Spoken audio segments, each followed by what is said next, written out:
আসসালামু আলাইকুম। আজকে আপনাদেরকে শিব নদীতে নিয়ে এসেছি। দেখেন, শিব নদী পানি উন্নয়ন বোর্ডের তৈরি। এটা দেখেন, এই যে ব্রিজটা, এটা সবচাইতে পুরাতন ব্রিজ শিব নদীর। হাড়ি ব্রিজের মতনই লোহা দিয়ে তৈরি শিব নদী। দেখেন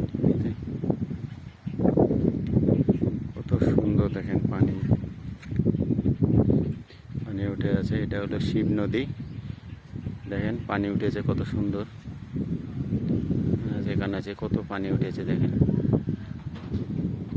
প্রচুর পানি। দেখেন